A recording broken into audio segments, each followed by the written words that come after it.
Halo semuanya, selamat datang di sesi bedah materi kita kali ini. Hari ini, kita bakal bongkar habis-habisan ilusi cepat kaya kalian tentang pasar saham, dan secara terang-terangan mengekspos kekuatan tersembunyi yang, jujur aja, sebenarnya memang dirancang buat bikin kalian rugi. Oke, tanpa basa-basi lagi, mari kita mulai. Kita mulai dengan satu pepatah klasik Wall Street yang sangat legendaris. Bulls make money, bears make money, but hawks get slaughtered.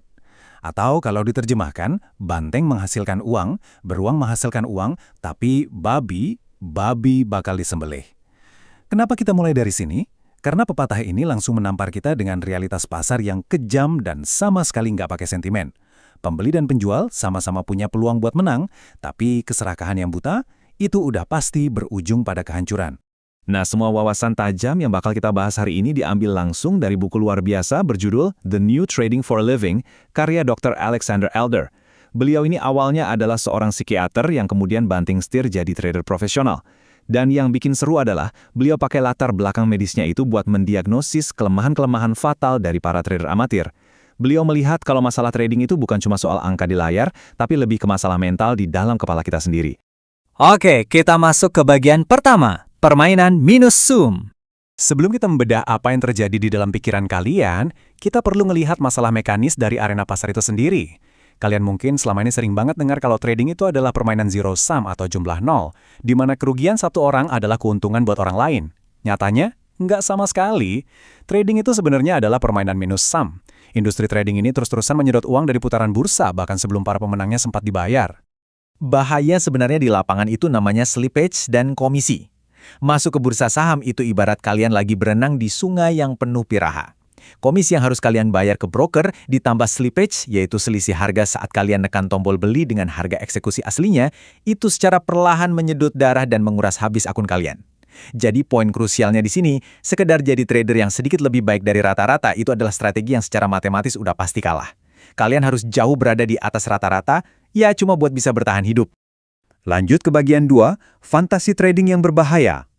Dengan hitung-hitungan matematika yang jelas-jelas melawan kalian, wajar kalau banyak yang akhirnya mundur dan tanpa sadar berlindung di balik fantasi psikologis. Saat lagi tertekan sama pasar, kalian mungkin nyari sosok penyelamat atau pemimpin yang kuat, tapi hati-hati, terjebak dalam kultus individu itu jebakan banget. Ada 3 tipe guru palsu yang harus diwaspadai. Pertama, guru siklus pasar. Mereka ini bintang peramal yang lagi naik daun, tapi ujung-ujungnya pasti hancur saat siklus pasarnya berubah. Kedua, guru metode ajaib. Mereka jualan sistem rahasia buat raih profit. Logikanya gini, kalau metode itu beneran tanpa celah, ngapain juga mereka capek-capek jualan kelas ke kalian? Dan ketiga, guru yang sudah meninggal. Contohnya kayak mitos legendaris W.D. Gen yang sengaja dibesar-besarin buat ngeruk keuntungan dari keputusasaan kalian. Terus, ada lagi nih mitos yang sering banget menjerat pemula. Mitos autopilot. Kalian mungkin berharap bisa beli software ajaib, biarin sistem komputer nyetak uang secara otomatis, sementara kalian asyik rebahan di pinggir pantai. Wah, ini halu banget sih. Pasar itu sangat dinamis dan terus berubah. Sistem otomatis yang kaku, cepat atau lambat bakal hancur lebur dengan sendirinya waktu kondisi pasar bergeser. Dan tahu nggak apa kebohongan terbesar dari semuanya? Yaitu pikiran kalau kalian cuma butuh modal yang lebih besar. Coba aja modal gue lebih gede, pasti gue bisa nahan minus floating ini. Salah besar. Seorang pecundang itu bukan orang yang kekurangan modal, melainkan orang yang pikirannya kurang berkembang. Kalau dia nggak punya disiplin, dia bakal ngehancurin akun yang miliaran sama cepatnya dengan akun yang cuma jutaan. Sekarang kita bedah bagian 3, psikologi kekalahan. Jadi pertanyaannya, kalau sistem otomatis nggak jalan dan modal besar bukan solusi, kenapa sih kita terus-terusan ngelakuin kesalahan yang sama? Jawabannya ada di sabotase diri internal. Gini, di kehidupan sehari-hari, orang-orang di jalan raya berusaha keras buat gak nabrak kalian. Tapi di trading, ini tuh demolition derby, arena balap mobil saling hantam tanpa ada jaring pengaman sama sekali. Semua orang di pasar secara aktif berusaha buat ngambil duit kalian. Dan pasar itu ngasih kesempatan tanpa batas buat kalian ngehancurin diri sendiri kalau sampai lengah. Masalah utamanya, banyak trader yang terdorong sama sensasi adiktif dari permainan ini, atau yang biasa disebut gambler's high. Mereka nyari kesenangan dan sensasi adrenalin. Akibatnya, akun mereka terus berdarah-darah, hilang duit sedikit demi sedikit sampai akhirnya nyentuh rock bottom alias titik terendah. Ini adalah momen yang hancur banget, super menyakitkan dan memalukan, di mana mereka kehilangan uang yang sebenarnya nggak mampu mereka relakan. Ini ngebawa kita ke satu pertanyaan yang sangat menarik. Apa sih sebenarnya kesamaan antara seorang trader yang bangkrut total dan seorang pecandu alkohol yang lagi dalam masa pemulihan? Kedengarannya aneh kan? Tapi rasa sakit yang luar biasa dari nyentuh titik terendah inilah yang memaksa terjadinya pergeseran paradigma yang sangat kritis buat mereka berdua. Dan ini pas banget buat masuk ke bagian keempat, pelajaran trading dari AA. Dr. Elder menemukan satu hal yang luar biasa.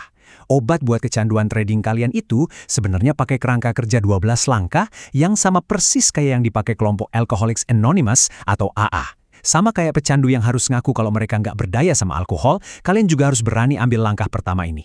Hancurkan ego kalian, ngaca, dan bilang, "Oke, saya ini pecundang di pasar, dan saya nggak bisa mengendalikan kerugian." Pengakuan pahit inilah yang jadi fondasi utama kesembuhan mental kalian.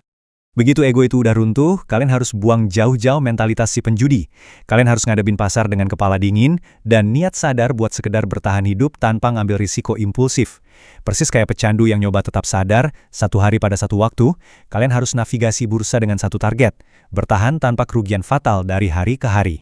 Terakhir, bagian kelima, gimana cara bertahan hidup di samudera pasar? Lalu gimana cara nerapin filosofi ini ke rutinitas harian kalian? Obat mutlaknya adalah dengan menentukan apa yang disebut businessman's risk atau resiko pebisnis. Aturan mainnya cuma satu, dan ini harga mati. Kalian nggak boleh berisikokan lebih dari 2% dari total ekuitas kalian di satu trade. Kalau pasar nyentuh batas cut loss 2% itu, langsung keluar, nggak usah banyak mikir apalagi berharap. Ini ngebatasin kerusakan dan mastiin kalian selalu punya cukup peluru buat kembali trading besok. Kalian juga harus mulai ngelihat pasar ini sebagai samudra yang impersonal. Samudra itu dingin, dia nggak peduli kalian mau tenggelam atau selamat sampai ke daratan.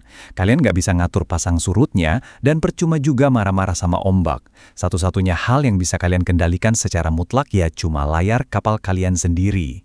Pada akhirnya, survival kalian sebagai trader sangat bergantung sama rutinitas harian yang ketat ini. Pertama, disiplin dan hormati batas resiko 2% kalian tadi. Kedua, catat secara teliti setiap posisi entry, exit, dan bahkan emosi yang kalian rasain di sebuah jurnal trading. Dan ketiga, amati pasar pakai kecerdasan dan logika kalian, bukan dorongan amarah atau serakah pengen cepat kaya. Ini adalah rutinitas wajib dari seorang profesional yang sepenuhnya sadar.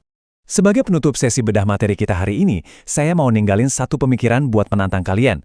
Waktu kalian duduk buat buka chart trading besok pagi, apakah kalian bakal jadi seorang penjudi yang nyari sensasi adrenalin atau seorang profesional sadar yang disiplin mengelola resiko? Pilihan itu 100% ada di tangan kalian. Tetap sadar, tetap disiplin, dan sampai jumpa di pembahasan kita berikutnya.